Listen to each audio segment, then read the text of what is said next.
Bloomberg Audio Studios.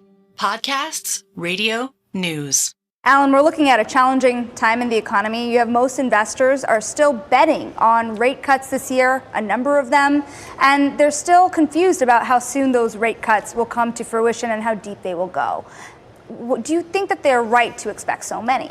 I think that everything about investing is about probabilities, and I think the highest probability is that's going to be the case because inflation's coming down. Having said that, I think that there's a bit of an underestimation for how easy financial conditions have come over the last couple months. You look at what's happened in the equity markets, you look at how credit is tightening the way it is, and that's like the Fed's worst nightmare. So it's very difficult to arrest inflation when the consumer is as strong as it is. So I think that's the one watch out. But again, probabilistically, I think it's right for people to assume that. But I think people might be misjudging the probability that financial conditions have gotten too easy. How do you prepare for that probability? What it assumes is that interest rates could stay higher for longer, inflation could stay higher for longer. What does that mean in terms of how you invest? Well, a big part of the economy across a number of different asset classes, whether it's real estate, whether it's private equity, built a lot of their capital structures on a very low rate environment. Some might say free money. So I think the challenge with staying higher for longer is that a lot of these capital structures that have been built in a way that for free money air, that they need to be re-equitized or more capital needs to come in, which creates an opportunity for Sixth Street to go in and be a solution provider to be able to provide capital so that they can grow into their capital structures. But again, so much of the economy has been built for low rate environments. I think that's the challenge that it might pose for the economy. Well, do you have to prepare for the prospect of not just higher for longer rates, but even a rate hike at this point? It's interesting you say that because it's something in our investment committee we've been talking about a lot. When you think about the consumer, which has been the Super Bowl champion of the economy, people said, yeah, everyone last year was predicting hard landing. What really got us through this, the consumer. Consumer has a job, wages are growing, and most importantly, their biggest liability is typically their mortgage. That's been fixed with wages growing and inflation coming down. It's creating a lot of real spending power. So that probability of potentially not even rate cuts, but a rate increase is, I think, a lot higher than people expect for those reasons. It's interesting. You go back to around this time last year, a little less than a year ago, and under the weight of higher interest rates, you saw some significant things start to break, particularly cracks in the banking system. If you saw rate hikes or even rates stay at the level that they are, what else breaks? Look, anything that is a levered asset class that has floating rate liabilities is at risk, and that applies across big parts of the economy. Again, is it going to break? It may not necessarily break because it depends on how high rates get increased. And again, that's not our predominant probability, but it will create additional stresses in the system. And that's something we're always watching out for. As things start to weaken in some parts of the market, you think about the regional banking system and how much private credit players have been able to step into that fray. What is the opportunity for you now to buy assets at prices that may have started to fall off in value? The way we look at the opportunities, not only buying assets, but really what we're trying to be is provide new capital or new equity or more just general capital into situations, whether it's companies or real estate assets. So that's kind of the way that we think about it. I think we're far off from banks, fire selling assets. That's not our predominant probability because, again, the economy is pretty strong right now and arguably maybe getting too strong. So that's not our predominant probability. But obviously, when you look at what's going on in commercial real estate, again, we don't think this is systemic risk. But there are obviously large exposures, particularly in some of the smaller and regional-sized banks, and that's something we're looking out for. How much pain is there in that system? It's meaningful. When you look at the tangible equity in a lot of these regional banks, and then you sort of transpose it against the unrealized losses, it will create stresses. Obviously, it's bank by bank dependent. But again, the economy is really strong right now. So I think that's providing some protection for that. But if rates stay higher, that will obviously create additional stresses. Well, you mentioned the commercial real estate market and the real estate market more broadly. If you were to put money to work in that sector at scale, what could that look like for you? It's interesting you say that because the last few years, so we have a big real estate team. The last few years, we haven't really done that much because we thought valuations got way too speculative. And what's interesting right now, it's in fact one of the things that we think is one of the bigger opportunities for Sixth Street is because we're sitting with a pretty clean portfolio. There's lots of opportunities, and that's really across the whole commercial real estate spectrum, not only in the U.S., but also in Europe. Are there parts that you avoid? You think about just how damaged the office sector has become and worries about work from home and the impact that they might have on big cities. Are there parts of the area that you avoid? In general, there's obviously different markets that pose different risks, but as long as something's not binary risk, we can generally price it. That's what we do. That's our job as investors, whether it's in real estate, whether it's in corporates, whether it's in infrastructure, whether it's in agriculture. That's our job. So again, as long as it's not like stroke of the pen risk, we can generally price that risk. So we're looking across the whole swath of commercial real estate. So is that an easy way to say you can get into office, but for the borrower, it could be expensive?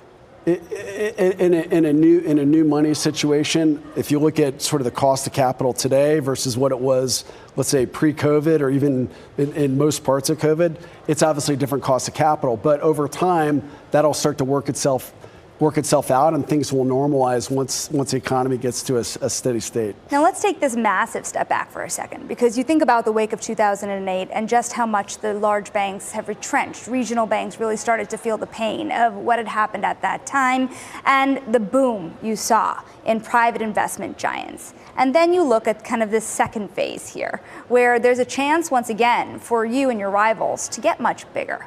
There are a lot of questions about the loans that are extended from regional banks and the place that private credit could play in that space. Do you see this as kind of a second coming? The ability for you guys to get much bigger in the wake of so many firms kind of contracting on their lending practices? Yeah, so there's a couple things happening. One is, stress or damaged balance sheets, that obviously contracts lending. And a big part of that you're seeing in small regional sized banks as a result of their commercial real estate exposure. That obviously creates an opportunity for private capital players like ourselves to come in.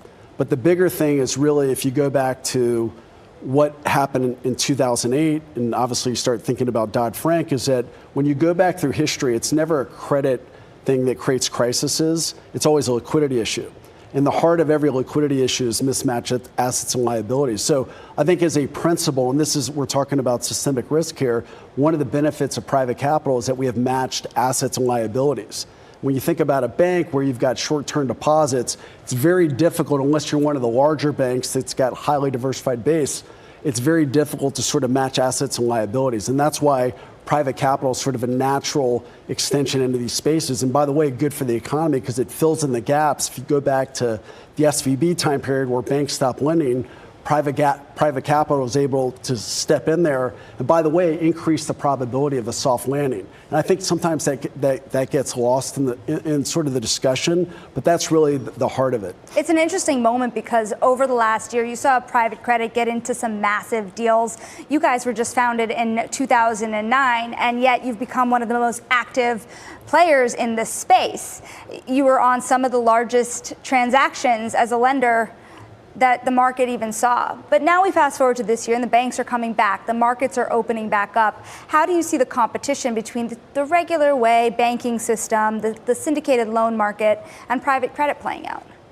There's always been competition. Everything that we do, this is not 30 years ago, there's always competition. So for us, like when we think about banks, we think about them more as partners. They lend to us, they advise us. In a lot of cases, they co-invest with us. So there's a combination of competition, but there's also a lot of partnership, and that's generally how Sixth Street, as we're approaching sort of those relationships, that's kind of how we think about it. Well, I'm glad you mentioned that too, because I think it's been an open question in the market how willing firms like you would be to partner with a bank. A lot of the banks are going off and starting their own arms. Goldman Sachs, your alma mater, is doubling down on direct lending while also syndicating loans on the other side. JP Morgan has their own private credit venture at way here.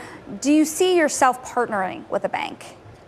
We partner with banks all the time. Would we do something in that type of structure? I wouldn't rule it off the table. Is that one of our top 10 priorities? Not one of our top 10 priorities, but if there's a win-win between one of our banking partners, we're always going to be open-minded to that. I mean, that's Sixth Street. Our firm was built on win-win partnerships. So we'll always be open to it, and happy to discuss with anyone if they've got a good idea. Well, bring us inside the thinking. What are the reasons for it, and what are the reasons against it? Should you make some of those more formal partnerships work out? Why would you do it?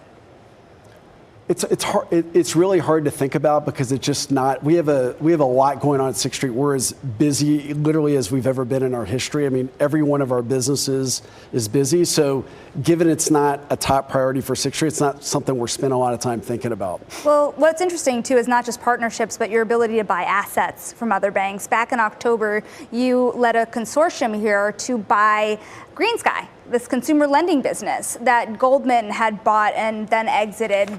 Why? Why did you agree to do that?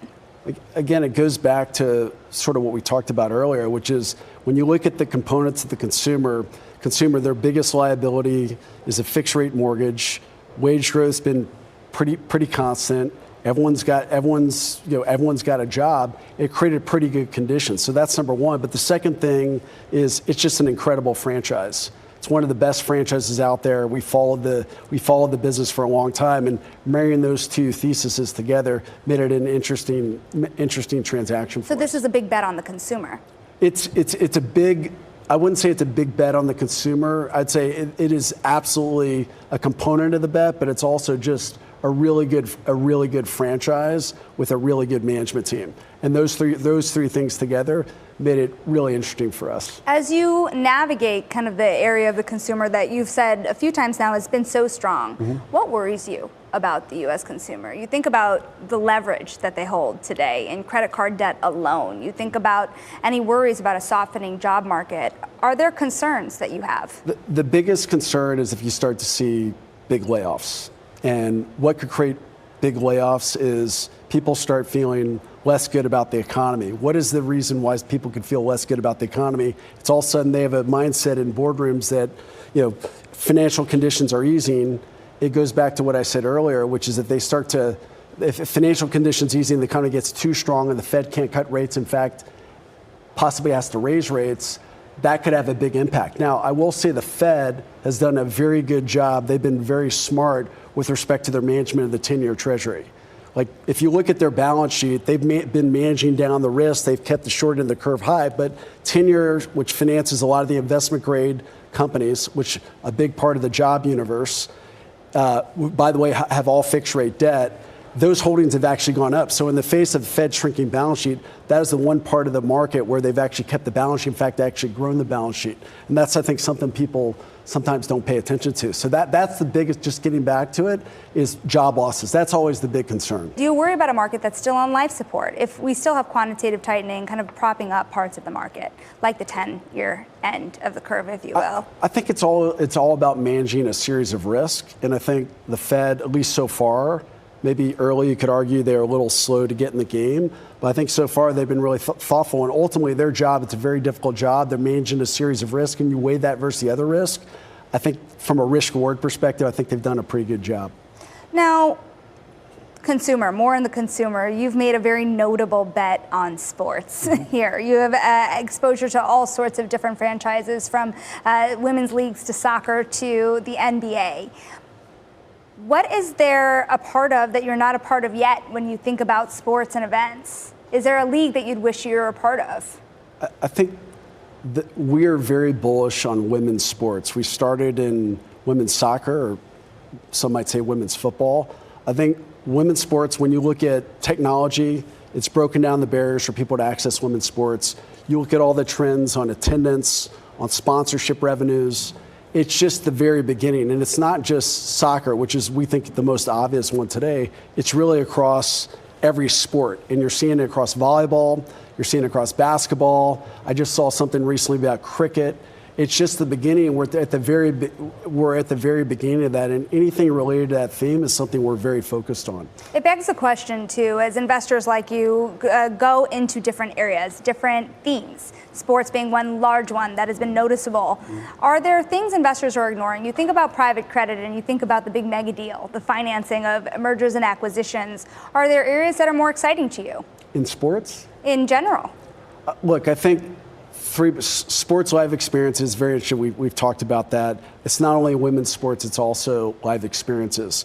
The other thing is real estate. We spoke about look, part of being interesting is a clean portfolio because we didn't do a lot of the sins I think some people have done over the last 3 years. It positions us in a pretty unique way.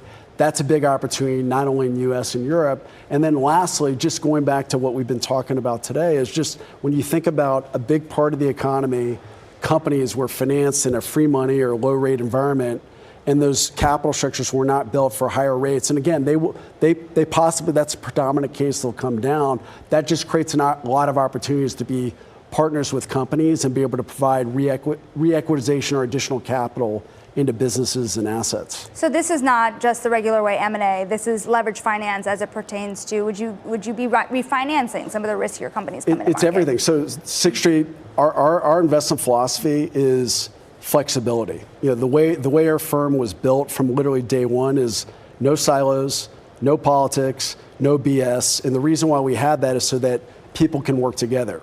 Like when we set out Sixth Street, we said we don't want to be private equity or private real estate or private credit or infrastructure real estate. We just want to be investors. But you can't just be investors if people aren't talking together.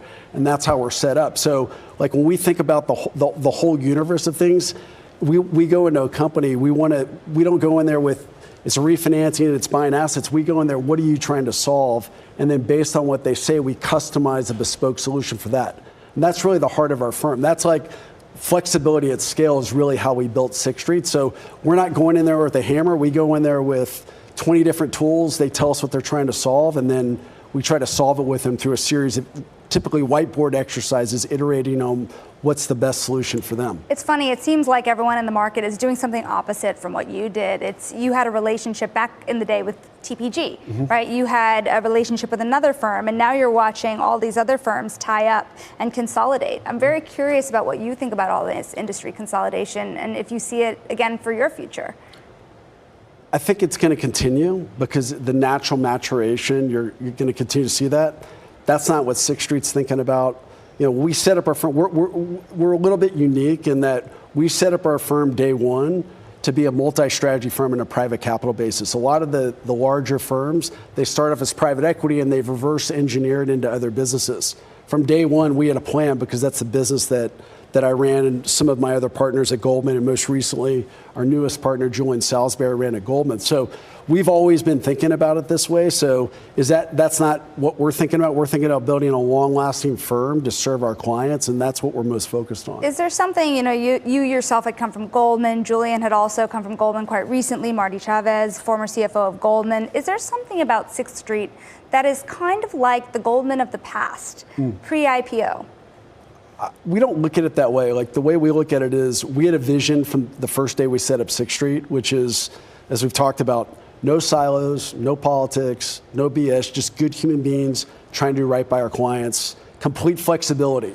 We go in there now with a hammer, we try to be completely flexible. And then lastly is wrapping technology around every aspect of our business, from sourcing to asset management, every aspect of our business, which is Marty Chavez and Adam Korn coming in, two of the best engineers in the world. And when we think about what we're trying to be, we're not trying to build anyone else, we're trying to build Sixth Street. And that vision, people have been attracted to it. That's why we've had a number of people join us. But I don't spend people that know me, I never read anything that our competitors do. I don't care what our competitors do. We like to think independently, and we're trying to be Sixth Street. That's all we're thinking about, and that's kind of how we approach the world.